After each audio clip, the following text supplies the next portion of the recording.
الله والحمد لله والصلاة والسلام على رسول الله صلى الله عليه وعلى آله وصحبه.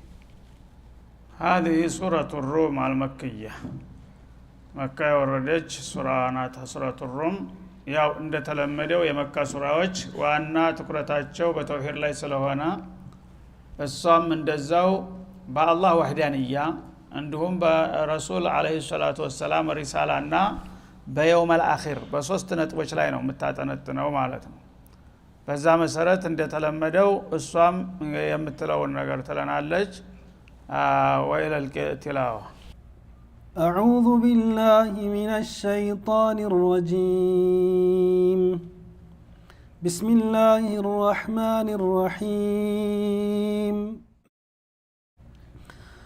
ألف لام ميم. غلبت الروم في أدنى الأرض وهم من بعد غلبهم سيغلبون في بضع سنين لله الأمر من قبل ومن بعد ويومئذ يفرح المؤمنون بنصر الله ينصر من يشاء وهو العزيز الرحيم وعد الله لا يخلف الله وعده ولكن أكثر الناس لا يعلمون ظاهرا من الحياة الدنيا وهم عن الآخرة هم غافلون أولم يتفكروا في أنفسهم ما خلق الله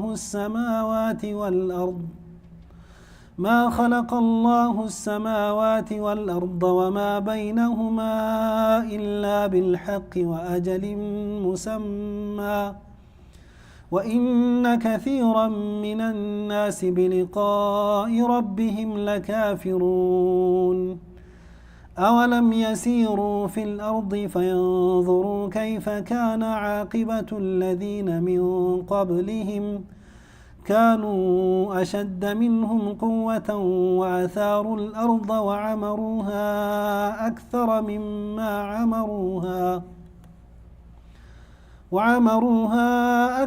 مما عمروها وجاءتهم رسلهم بالبينات فما كان الله ليظلمهم ولكن كانوا أنفسهم يظلمون ثم كان عاقبة الذين أساءوا السوء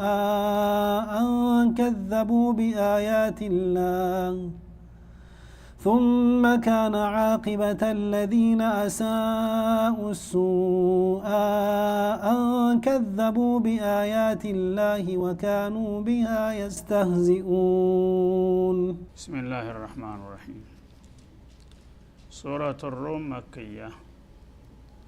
الروم مكة يوردج قبل الهجرة متاج آيات سورة نج فمهنم يا مكة سورة وأنه تقرأتاቸው በተውሂድ ላይ ስለሆነ አጠቃላይ ከመነሻ እስከ መድረሻው በተውሂድ ላይ ነው የምታጠነጥነው እና ከተውሂድ ነጥቦች በተለይ ሶስቱ የመጀመሪያ አላህን ወህዳንያ አላህ Subhanahu Wa Ta'ala ከማንም ከምንም እንደማይዋለድ እንደማይዛመድ ታረጋግጣለች። በመብቱም በክብሩም በስሙም ማንም የማይጋራው ፍጹም ጌታ መሆኑን ትገልጻለች። ከዛ የአላህን ረሱሎች ሪሳላና ተልኳቸውን ውጤቱንም ጭምር ትገልጻለች ማለት ነው።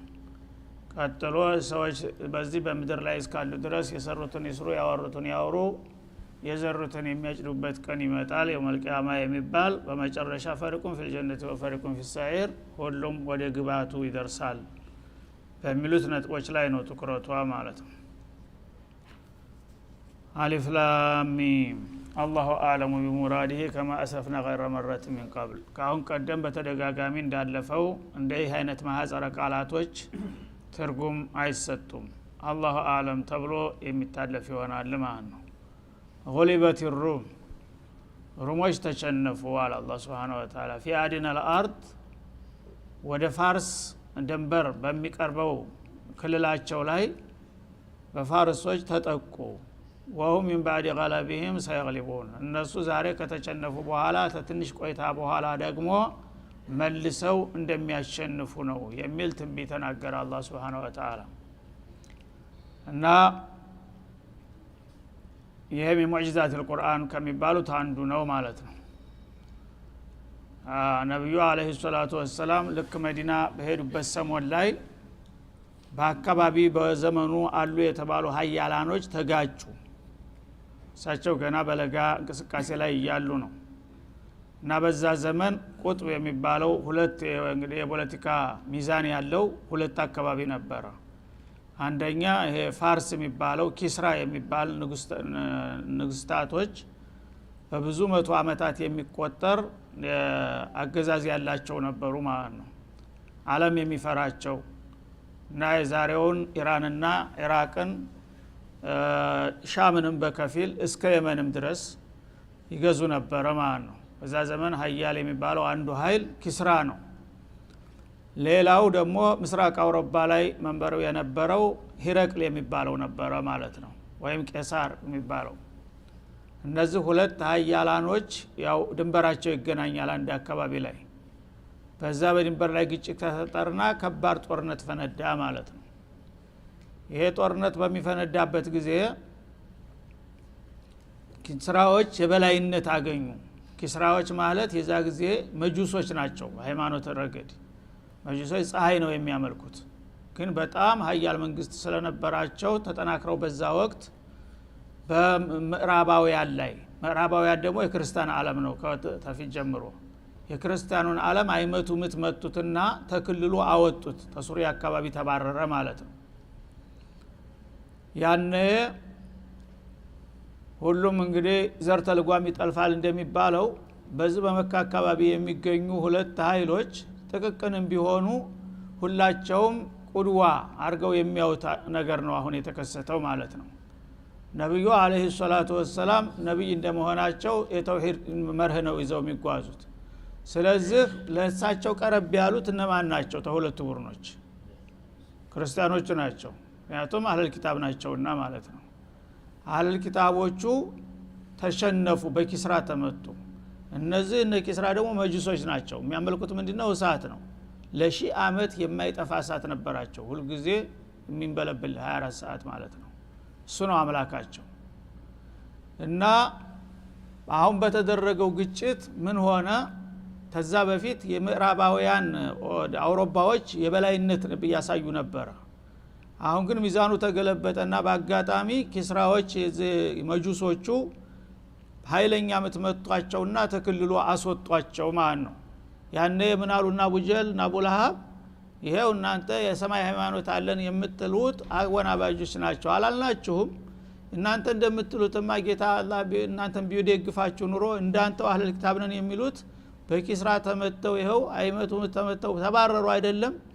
አንተም እንደዛው እኛ ጋራ ጦርነት ቢከፈት እንደዛ ነው የምናደርግህ ብለው በነብዩ እንደነፉባቸው ማለት ነው።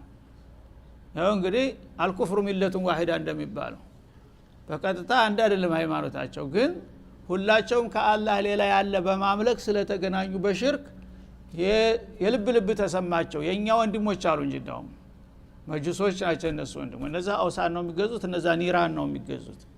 ከአላህ ሌላ በመገዛት ተገናኙ ማለት ነው በሽርክ። የኛ ወገኖች እኮ የእናንተን ወገኖች ድባቅ መቷቸው ብለው ደስታ ሰልፍ ወጡ፣ በደስታ ድጋፍ ሊሰጡ ማለት ነው። ሷሃቦች ደግሞ የዛ ጊዜ በጣም ጥቂት ናቸው፣ ተሰማቸው ይሄ ነገር ማለት ነው። ደውነትም እነዚህ ሰዎች ምንም እኮ እነሱ ሙሽሪኮችም ቢሆኑ ወደኛ የቀረብ ያሉ ናቸው፣ አህለል ኪታብ ናቸው፣ ለምን በእነዚህ በመጁሶች ተቸነፉ ብለው ስሜታቸው ተጎዳ ማለት ነው። በዛ ላይ እንግዲህ የሰሞኑ መነጋገሪያ ሆነ። አንድ ክስተት በሚከሰት ጊዜ ያ ሰሞኑ አጀንዳ ይሆንና ትንሹም ትልቁም ስለዛ ጉዳይ ይነጋገር ያለ ነገር ነው። እነዛም ያው ወገኖቻችን የሚሏቸው መጁሶች የበላይነት ስላገኙ ደስታቸውን በተገኘው አጋጣሚ ሁሉ ያንጸባርቃሉ። እነዚህ ደግሞ አይ አጋጣሚ በለስ ገጥሟቸው ነው እንጂ ይሄ እንኳን ዲል ብዙም አያቆይ ምናምን እያሉ ለመከላከል ይሞክራሉ። አይ አልቆለታል፣ ካሁን በኋላ ምዕራባውያን የሚባል ነገር እዛ አካባቢ ቦታ የለውም እየተባባለ ክርክሩ ተጧጧፈ ማለት ነው። ያኔ በዛ ሰሞን ይቺ ሱራ መጣች ማለት ነው። ለሰሞኑ አጀንዳ ተትንሽ ቆይታ በኋላ ይሄ ሚዛን እንደሚገለበጥ የሚናገር ትንቢት መጣ ማለት ነው። غلبت الروم እንዳላችሁት አሁን ሩሞች ተሸንፈዋል። ይሄ የማይካር ነገር ነው አለ አላህ። ሩሞች ያው በቄሳር የሚመራው ኃይል የምዕራቡ ኃይል በዚህ በመጁሶቹ ተመቶ ተሸንፎ ወጥቷል ተከልሉ የበላይነትን ተቀዳጁት እነዚህ ፋርሶቹ ማለት ነው። ይሄ ያው ያለ ተጨባጭ ነገር ነውና ማንንም አይክደውም። ሩቦች ለጊዜው ተሸንፈዋል አለ። في ادنى الارض ማለት في اقرب الارض الى حدود كسرى ወደ ፋርስ ቀረብ ባለው ደንበራቸው ላይ በፋርስ ኃይል ተመተው እነሱ ወጡት አካባቢው እንደተባለው ይሄ ዜናውን አረጋገጠ ማለት ነው። ይሁን እንጂ ግን ተትንሽ ቆይታ በኋላ ያልተጠበቀ ክስተት ይመጣል ነው ቀጥሎ ምን ይሆናል? وهم من بعد غلبهم እነዚህ ሩሞች ዛሬ ተተቸነፉ በኋላ እናንተ አለቃላቸው ስትሉ ባልታሰበ ፍጥነት ደግሞ ሰይግሊቡን ተመልሰው መተው ኪስራን እንደገና ያሸንፉታል ብሎ ተናገረ አላህ Subhanahu Wa Ta'ala። ይህንን እንግዲህ ሲሰሙ ሙእሚኖቹ ደስታ ተሰማቸው። አላልናችሁም ለጊዜው ዝም ብሎ በለስ ይቀነዋል። አንዳንድ ጊዜ እኮ ሰው ደካማ ዚግባ ያልተባለው የሚያሸንፍበት ጊዜ ይገጠማል፣ ግን ላይቆይ አይችልም ማለት ነው። እንደዚህ ብሏል እኮ የኛ ቁርአን መጣ ሲሯቸው ይሳለቁ ጀመርና ወጀላ አይርመን አውጣ ካሁን በኋላ ኪስራ ማንን ማያችን እንትና ማንም አይነከው እያሉ መንተራጅ ጀመሩ ማለት ነው። እና የለም አቡበክር ነበሩ በአጋጣሚ እኛ እርግጠኛ ነን የማይዋሽ ምንጭ ነግሮናል አሉ። ተትንሽ ጊዜ በኋላ ኪስራ እንደገና ይቸነፋል፣ ሮማውያን የበላይ ይሆናሉ በሚል ጊዜ አይሆኑም ይሄ የእናንተ ምኞታችሁ ነው። ሰው መቼም ወገኑን በመደገፍ ምኞት የማይሆነው ነገር ሆኖ ይላል። ተምኞት አያልፍም። በተጨባጭ ግን ካሁን በኋላ ኪስራ ማንም ሊነካው አይችልም ብለው ተከራከሩ። በዚህ ሲፋጠጡ ይችላል አሉ። አቡበክር ይሄን አያት ሰምተዋል። ያው ሲድቅ ስለሆኑ በአላህ ቃል ስለማይጠራጠሩ በእርግጠኝነት ተከራከሯቸው ማለት ነው። እንወራረድ ያሏቸው ተፈለጋችሁ ይሄ ነገር በአጭር ጊዜ ይሄ ሚዛን እንደሚገለበጥ ኪስራዎች እንደገና እንደሚመቱና ሮማውያን የበላይ እንደሚሆኑ እኔ አረጋግጥላችኋለሁ። እነሱ ደግሞ ያለቀውን ነገር እኮ ነው ዝም ብለህ ምን ማለት ነው እያሉ ይሳለቁባቸዋል ማለት ነው። በሉ ያለቀ ነገር ከሆነ ከትንሽ ጊዜ በኋላ ይሄ ነገር የማይሆን ከሆነ እኔ መላሴ ይቆረጥ እና የሚወራረድ ሰው ካለ ተወራረዱኝ አሉ። ይሻሉ እነሱ እርግጠኛ ሆነው ማለት ነው እንወራረድሃለን።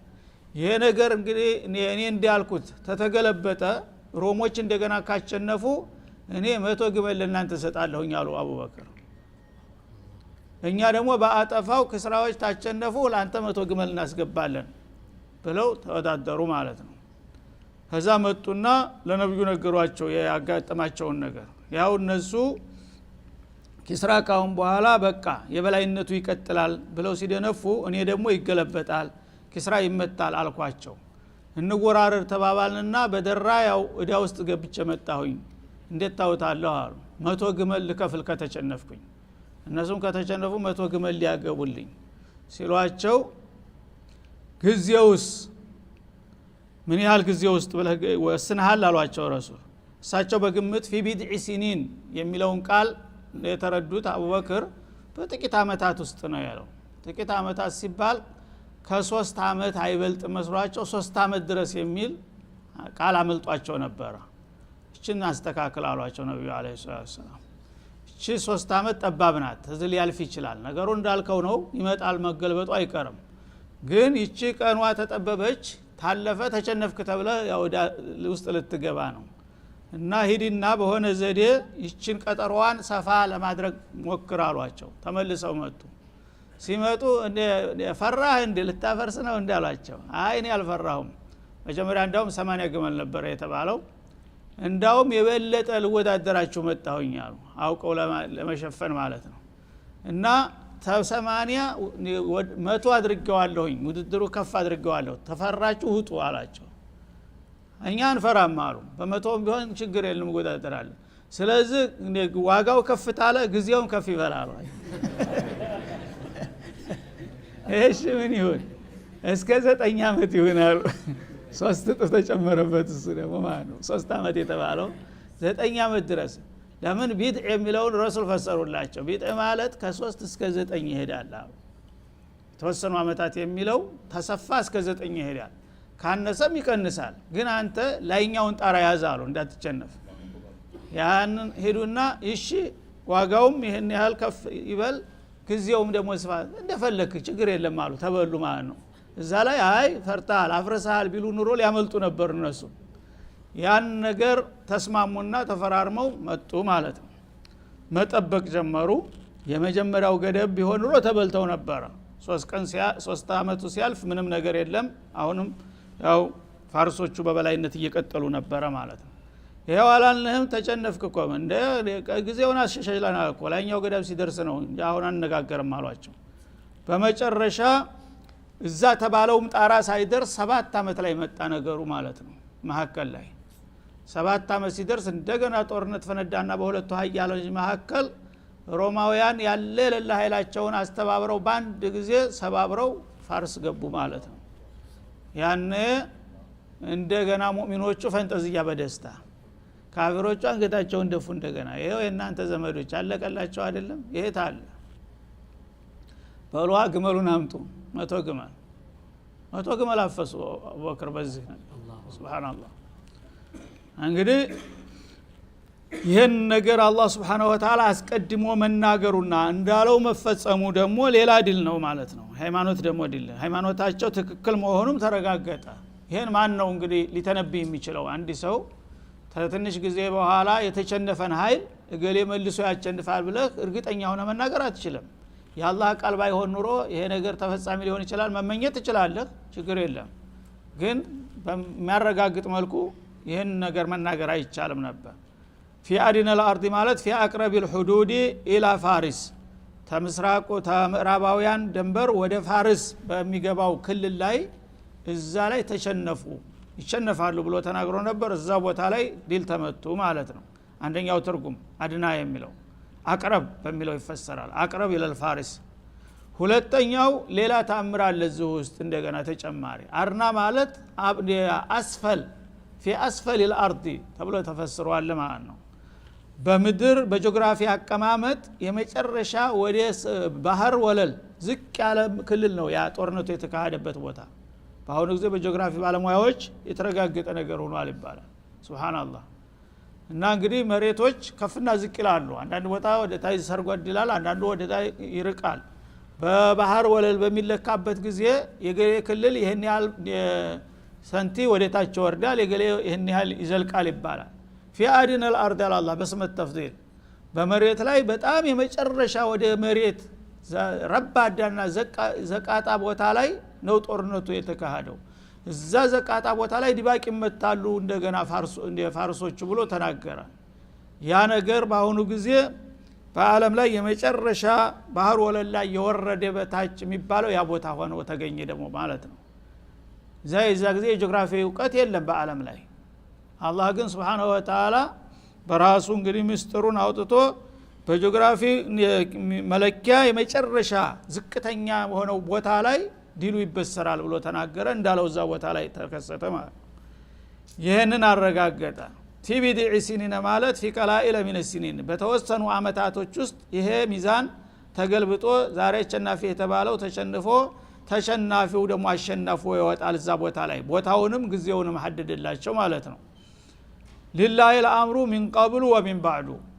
ተዚህ ክስተት በፊትም ተዚህ ክስተት በኋላም በዓለም ሚስጥር በአላህ እጅ ነው አለ እኔ አውርግጠኛ ነኝ እኔ ይሄ የሮሞች የመጀመሪያውን ዙር ጦርታ ይደረግ በፊት ይሄ ነገር እንደሚመጣ ከነበረ ፋርሶች እንደሚሸነፉ እንደገና ቆይቶ ደግሞ ያኛው እንደሚሸነፍም አውቃለሁኝ እርግጠኛ ሆኜ ነው የምነግራችሁ አለ አላህ Subhanahu Wa Ta'ala ويومئذ يفرح المؤمنون ዛሬ ያቺ ክስተት በመትመጣ ጊዜ ሮማውያን እንደገና የበላይ ሆነው ፋርሶች በሚቸነፉበት ቀን بالضبط በዛ ቀን ሙእሚኖች ይደሰታሉ አለ ደግሞ ሌላ ትንቢት ነው እና ሙእሚኖች ይደሰታሉ ማለት ዛሬ ያው አህለል ኪታብ የተቸነፉ ብለው ቅስማቸው ተሰብሮ ነበር በአጠፋው እነሱ ሲያቸንፉ ደግሞ ይሄው የኛ ወንድሞች የኛ ዘመዶች ደግሞ ዛሬ ያቸነፉ ብለው ፈንጠዝያ ይሆናል እነዛ ደግሞ ተናንትና ሲደነፉ የነበሩ ሙሽሪኮች ቅስማቸው ይሰበራል አለ ይሄ ብቻም አይደለም በተጨማሪ ይሄ ክስተት የመጣው የበድር ዕለት ነበር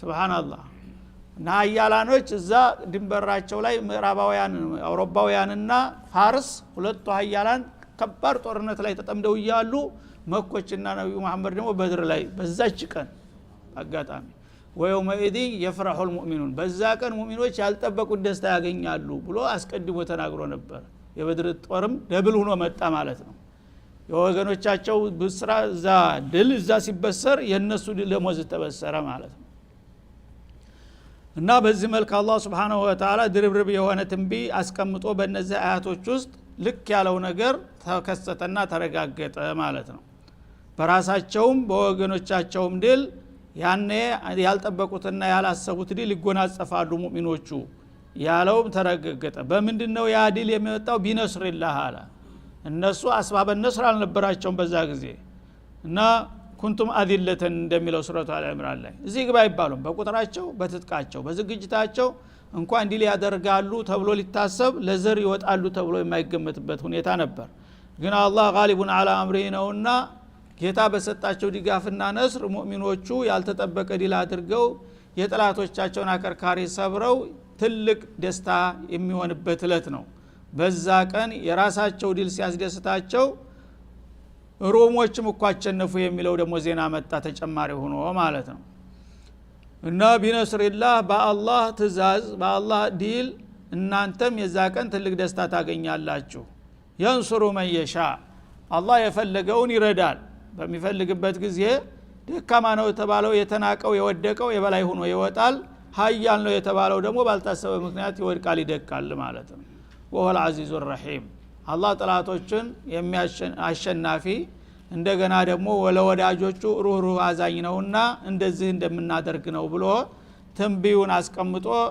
ልክ በ7 አመት ያ የተባለው ነገር ሁሉ ተከሰተና ተረጋገጠ ማለት ነው ይሄ ነገር እንደማይቀር ደግሞ ደጋግሞ ነው የወዕዱን ያጠነከረው ወዕድ አላህ አለ ይሄ ያልኳችሁ ነገር የአላህ ተስፋ ቃል ነው እነዚህ ተናግሬ እንዲሁ ዝም ብሎ የሚያልፍ ነገር አይምሰላችሁ አላህ ያረጋገጠው ተስፋ ቃል ነው ይሆናል አረጋዋለሁ አለ ላ يخلف الله وعده አላህ አንድ ነገር ይሆናል ብሎ ቃል ከገባ ቃል ኪዳኑን አያጥፍም መሆን ያለበት ነገር ይሆናል ካለ ይሆናል ዓለም በሙሉ ቢረባረብ የኔን ውሳኔ ሊሽርና ሊቀይር አይችልምና ይሄን እንደማደርገው ነው ብሎ አረጋግጦላቸው ነበር ከዚህ ተነስተው ስዲቅ አልአክበር እርግጠኛ ሆነው ውድድር ውስጥ የገቡት ማለት ነው